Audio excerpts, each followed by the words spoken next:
the psychology of all of the parties involved. And that's one of the bits that I've found more and more fascinating over the years, because that's not what you're trained as a lawyer to do. And this is just something I've learned on the job over the last 20, 30 years.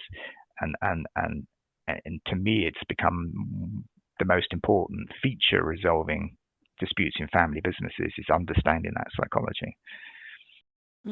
So I guess I'm being really curious here and perhaps like pushing you a little bit, but can you think about, if you've been doing this for a long time, so you've probably sat with many people, is there an ingredient? You said understanding, but that pivotal moment when you see the ice break, or, could you characterize that in some way?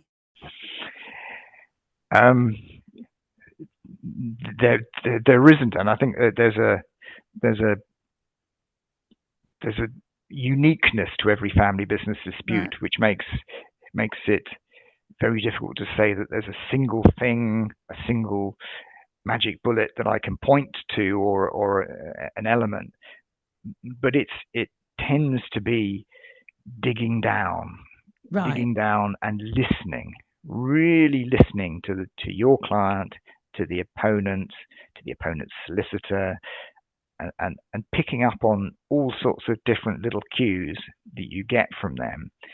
And sometimes you do have a little light bulb moment, that the way a client says something, or the way when you realize they keep repeating something, which doesn't seem very important, but they keep repeating it. And you think, well, why do they keep repeating this? And then you sort of get to the bottom of it. And it is quite often in the things that I do, stuff that goes back to childhood. And it will be that I discover that I'm acting for the favored child. And on the other side is the child that seemed to have been less favored, or at least felt that they were less favored by their parents, and perhaps got a slightly lesser job within the family business, or didn't get quite the same level of shareholding. And you sort of suddenly realize, well, actually, much of the way in which they are interacting, and what is making this difficult to get them to talk properly and come to a deal, is because of that dynamic. And that dynamic is something that you then have to factor in to how you're approaching settlement. So if I'm acting for the favored child, I will need to sort of talk to them without being, because you can't, as a lawyer, it's not my business to delve into a family psychology. So you have to approach it quite carefully.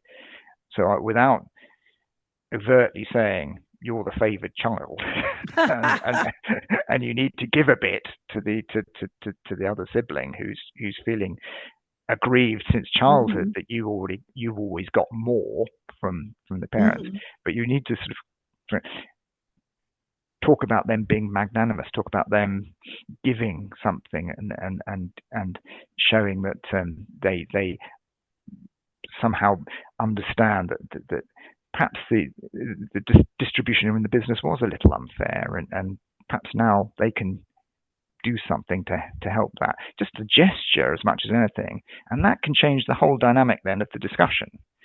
If the less favored child can see that something is happening, that there's a movement towards them, and a recognition somehow that this was the case. And sometimes it can be more overt, but quite often it's quite subtle, just to identify that this is the block, and then try and work with the parties to do that.